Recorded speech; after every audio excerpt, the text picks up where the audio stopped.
A study in Scarlet. Holmes turned red and looked very happy. He liked it when people praised his work. "I will tell you one more thing," he said. "The two men arrived in the same taxi. They walked together like friends. Inside the house, the man with nice shoes stood still, but the man with square boots walked up and down.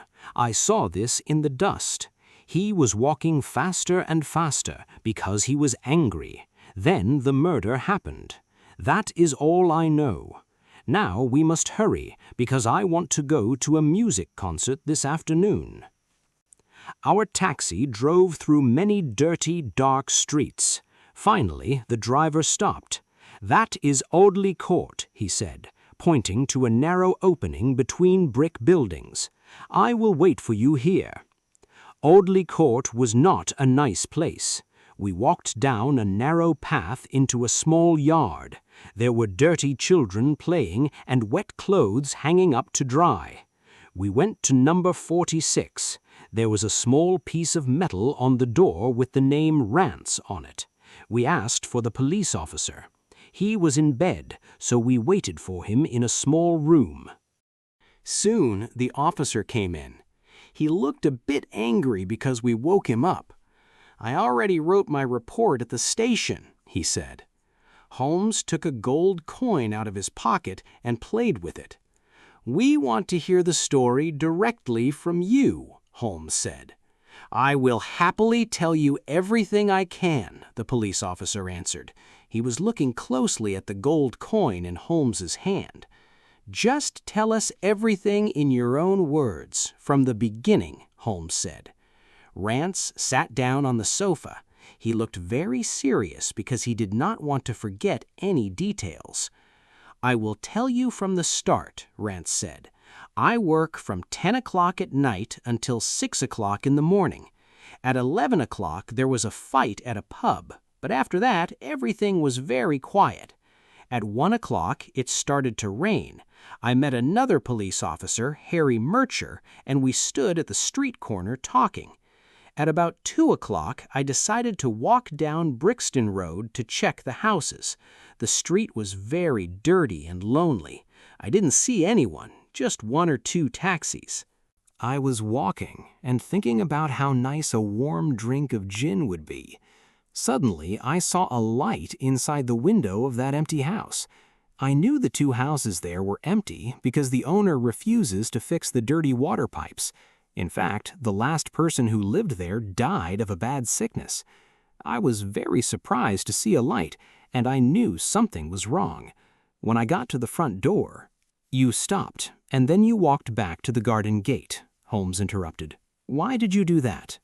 Rance jumped up and stared at Sherlock Holmes in total surprise. "That is true, sir," he said, "but only heaven knows how you know that. You see, when I got to the door, it was so quiet and lonely. I wanted someone to be with me. I'm not usually afraid of anything, but I thought maybe the ghost of the dead man was inside. The thought scared me. I walked back to the gate to look for Murcher's light, but I didn't see him or anyone else." "Was the street empty?" Holmes asked. "Yes, there was no one, not even a dog," Rance said. "Then I made myself brave again. I went back and pushed the door open. It was quiet inside, so I went into the room with the light. There was a red wax candle burning on the shelf. By its light I saw—" "Yes, I know what you saw," Holmes said. "You walked around the room, knelt down next to the body, and tried to open the kitchen door." John Rance stood up quickly. He looked scared and suspicious. "Where were you hiding to see all that?" he cried. "I think you know too much." Holmes laughed and gave his business card to the officer. "Don't arrest me for the murder," he smiled. "I am a detective helping the police. Lestrade or Gregson can tell you who I am. Please continue. What did you do next?" Rance sat down again, but he still looked very confused. "I went back to the gate and blew my police whistle. That brought Murcher and 2 other officers to the house." "Was the street empty then?" "Well, there was no one who could help us." "What do you mean?" Holmes asked. The police officer smiled. "I have seen many drunk people," he said, "but never anyone as drunk as that man. He was at the gate when I came out. He was leaning against the fence and singing very loudly. He could not stand up, so he could not help us." "What did he look like?" Sherlock Holmes asked. Rance looked a bit annoyed because Holmes changed the subject. "He was just a very drunk man," he said. "We would have taken him to the police station if we weren't so busy with the dead body." "His face, his clothes, didn't you notice them?" Holmes asked quickly and impatiently. "Yes, I noticed them because Murcher and I had to hold him up," Rance answered. "He was a tall man with a red face. The bottom of his face was covered with a scarf." "That is enough," Holmes said. "Where did he go?" "We had too much work to do, so we didn't look after him," the policeman said crossly. "I am sure he walked home safely." "What was he wearing? A brown coat? Did he have a whip in his hand? A whip? No, he didn't." "He must have left it behind," Holmes said quietly to himself. "Did you see or hear a taxi after that?"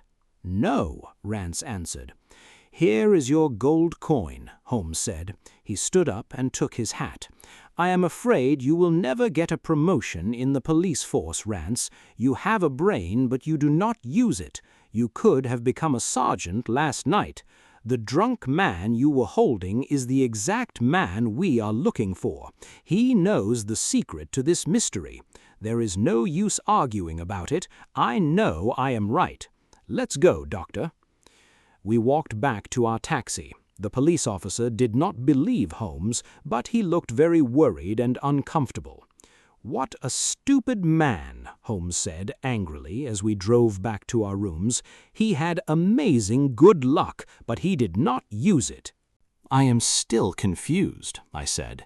"It is true that the drunk man matches your description of the killer, but why would he come back to the house after leaving it? Criminals do not usually do that." "The ring, my friend, the ring!" Holmes cried. "That is why he came back. If we cannot catch him any other way, we can use the ring as a trap to catch him. I will catch him, Doctor, I promise you. And I must thank you. If you didn't ask me to go, I would have missed this beautiful case. It is a study in Scarlet, isn't it? Murder is like a red string in the middle of a boring life. Our job is to find that red string, follow it, and show it to everyone. And now, let's have lunch. After that, we will go to the concert to hear Norma Neruda play the violin. She plays beautifully. What is that lovely song by Chopin she plays so well? Tra-la-li-ra-li-ra-lay. Holmes leaned back in the taxi and sang happily like a bird. I sat next to him and thought about how interesting and complicated a human mind can be. Our work in the morning was too hard for my weak health, so I was very tired in the afternoon. After Holmes left for the concert, I lay down on the sofa to sleep for 2 hours. But I could not sleep. My mind was too excited because of everything that happened. I kept thinking strange things. Every time I closed my eyes, I saw the ugly, scary face of the dead man. His face looked so evil that I was almost happy someone killed him. The dead man, Enoch J. Drebber, looked like a very bad person. Still, I knew the law must find the killer, even if the victim was a bad man. The more I thought about it, the more I wondered about Holmes' idea that the man was poisoned. I remembered that Holmes smelled the dead man's lips. He surely smelled something strange.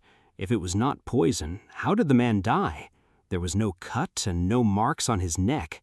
But then, whose blood was on the floor? There was no fight, and the dead man did not have a weapon to hurt anyone. I knew that Holmes and I could not sleep easily until we answered these questions. Holmes looked very calm and sure of himself. I believed he already knew the answer, but I could not guess it at all. He came back very late. The concert was finished long ago, so I knew he went somewhere else too. Dinner was already on the table when he arrived. "It was wonderful," Holmes said as he sat down. "Do you know what Darwin says about music? He says humans could make and enjoy music long before they could speak. Maybe that is why music moves us so much. It reminds us of a time when the world was very young." "That is a big idea," I said. "Our ideas must be as big as nature if we want to understand nature," he answered. "What is wrong? You look sick. This murder on Brixton Road made you upset." "To the truth, yes," I said. "I should be stronger after my time in the army in Afghanistan. I saw my friends die in the war, but I did not get this scared."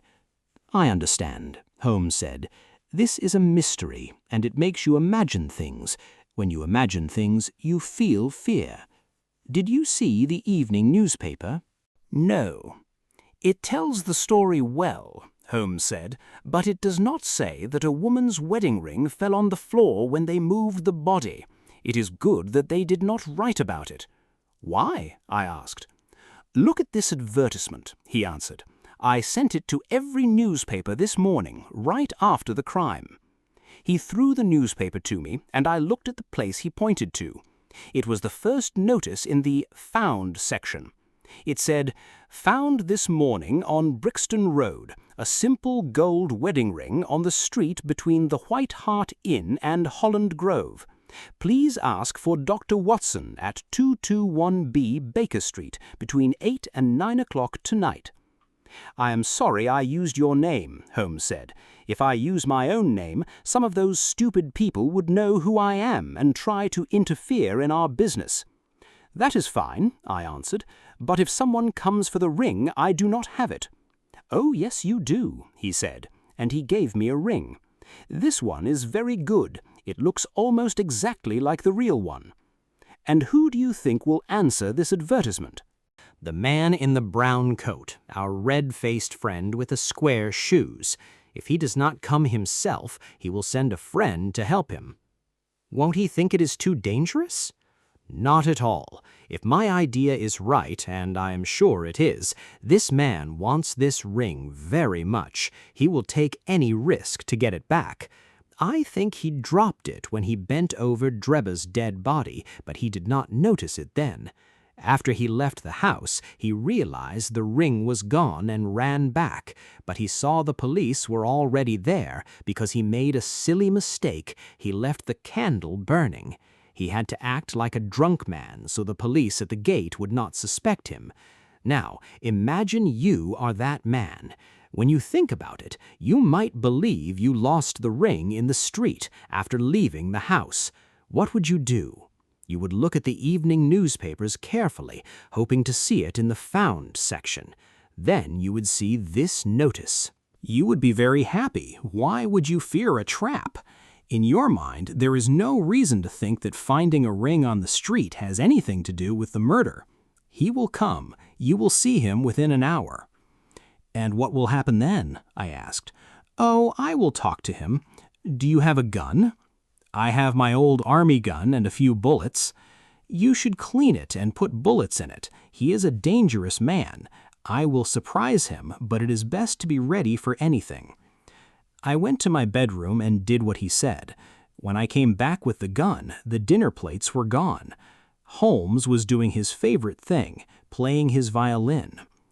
"The story is getting more interesting," he said when I walked in. "I just got an answer to my telegram from America. My idea about the case is right." "And what is your idea?" I asked quickly. "My violin needs new strings," he said, changing the subject. "Put your gun in your pocket. When the man comes, speak to him normally. Leave the rest to me. Don't scare him by staring at him too hard." "It is 8 o'clock now," I said, looking at my watch. "Yes, he will probably be here in a few minutes. Open the door a little bit. That is good. Now put the key on the inside of the door. Thank you. This is an interesting old book I bought yesterday. It was printed in Latin in the year 1642, a long time ago." "Who printed the book?" I asked. "A man named Philippe de Croix, but I do not know who he was," Holmes said. "Inside the front cover, someone wrote the name William White a long time ago. I think he was a serious lawyer from the year 1600. His writing looks like a lawyer's writing. Ah, I think our man is coming now." As he spoke, the doorbell rang loudly. Sherlock Holmes stood up quietly and moved his chair closer to the door. We heard the servant walk down the hall and open the front door. "Does Dr. Watson live here?" a loud, rough voice asked. We could not hear the servant's answer, but the door closed and someone started to walk up the stairs. The footsteps were slow and dragging. Holmes looked very surprised when he listened to them. The footsteps came slowly down the hall, and there was a quiet knock at the door. "Come in," I called out. The door opened. We expected a dangerous, violent man, but instead a very old woman with many wrinkles walked slowly into the room. The bright lights in our room hurt her eyes. She bowed to us, looked around, and put her shaking hands into her pocket. I looked at Holmes. He looked so sad and disappointed that I wanted to laugh, but I stayed quiet. The old woman took out a newspaper and pointed to our notice. "This is why I am here, good gentlemen," she said, bowing again. "A gold wedding ring on Brixton Road. It belongs to my daughter, Sally. She was married just 1 year ago. Her husband works on a big ship. If he comes home and finds her without her ring, he will be very angry. He gets very angry easily, especially when he drinks alcohol. Last night, Sally went to the circus with—" "Is this her ring?" I asked, showing it to her. "Thank God!" the old woman cried. "Sally will be so happy tonight. That is the ring." "What is your address?" I asked, picking up a pencil. 13 Duncan Street, Houndsditch. It is a very long and tiring walk from here." "Brixton Road is not between the circus and Houndsditch," Sherlock Holmes said, quickly and sharply. The old woman turned around and looked at him with her small red eyes. "The other gentleman asked for my address," she said. "Sally lives in a rented room at 3 Mayfield Place, Peckham." "And what is your name?" Holmes asked. "My name is Mrs. Sawyer," she said. "My daughter's name is Sally Dennis. She married Tom Dennis. He is a good, clean boy when he is at sea, and his boss likes him very much. But when he is on land, he spends too much time with other women and in bars drinking." "Here is your ring, Mrs. Sawyer," I said, stopping her because Holmes gave me a sign. "It clearly belongs to your daughter. I'm happy to give it back to you." The old woman said thank you many times, put the ring in her pocket, and walked slowly down the stairs. The moment she left, Sherlock Holmes jumped up and ran into his room. He came back a few seconds later, wearing a large winter coat and a scarf. "I will follow her," he said quickly. "She is helping the killer, and she will lead me to him. Wait for me." The front door closed behind the old woman, and Holmes ran down the stairs right after her. I looked out the window. I saw the old woman walking slowly on the other side of the street, and Holmes was following her a short distance behind. Either his idea is completely wrong, I thought, or he will find the killer now. He left at almost 9 o'clock. I did not know when he would return, so I sat down, smoked my pipe, and read a book. 10 o'clock passed, and I heard the servant girl walking to bed. At 11 o'clock, the landlady walked past my door to sleep too. It was almost 12 o'clock when I heard Holmes use his key to open the door. The moment he walked in, I looked at his face and knew he did not catch the person.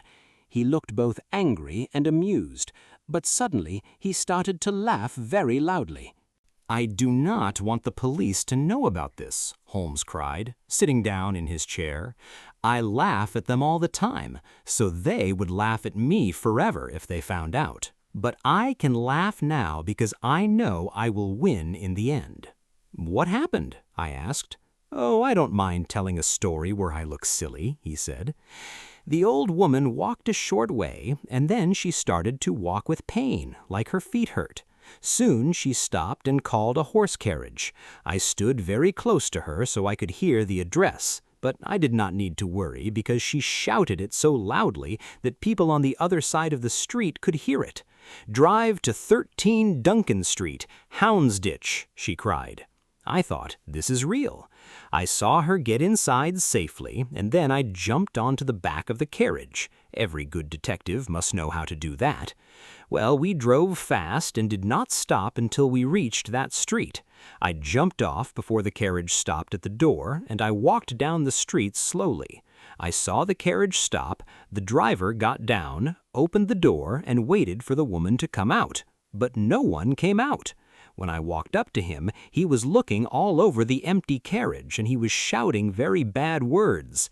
The woman was completely gone, and the driver did not get his money. We asked at number 13, and a nice man named Mr. Keswick lived there. He never heard of anyone named Mrs. Sawyer or Sally Dennis. "Are you saying," I cried in surprise, "that the weak old woman got out of the moving carriage and neither you nor the driver saw her?" "She was not an old woman," Sherlock Holmes said sharply. "We were the silly ones to believe her. It must be a young, fast man and a very good actor. His clothes and makeup were perfect. He knew I was following him, and he did this to run away from me. This shows that our killer is not alone. He has friends who are ready to take risks for him. Now, Doctor, you look very tired. Go to bed." I was indeed very tired, so I did what he said. I left Holmes sitting in front of the dying fire. Late into the night, I could hear the sad music of his violin. I knew he was still thinking about the strange mystery he wanted to solve. The next day, all the newspapers wrote about the Brixton mystery. Each paper had a long story about it. I saved many of these newspaper pages in my notebook. Here is a short version of what they said. The Daily Telegraph said this was one of the strangest crimes ever. It said the dead man had a German name, and someone wrote a word in German on the wall. Because of this, the paper believed that political groups from America killed him. The paper said the government must watch foreigners in England more carefully. The Standard said that crimes like this happen when the government is weak. It wrote that the dead man was an American who lived in London for a few weeks. He stayed at a boarding house run by Madame Charpentier. He traveled with his helper, Mr. Joseph Stangerson. They left the house on Tuesday to catch a train to Liverpool. People saw them together at the train station. No one knows how Mr. Drebber got to the empty house in Brixton Road or how he died. Also, no one knows where Stangerson is now. The paper was happy that the police detectives Mr. Lestrade and Mr. Gregson were working on the case. The Daily News also believed the crime was political. It said the killer was probably part of a secret group. The paper said the police must find the helper, Stangerson. It also said that Mr. Gregson was very smart because he found the house where the dead man used to live. Sherlock Holmes and I read these newspapers together at breakfast. Holmes thought they were very funny. "I told you before," Holmes said, "no matter what happens, the police will take all the praise." "That depends on who finds the real killer," I said.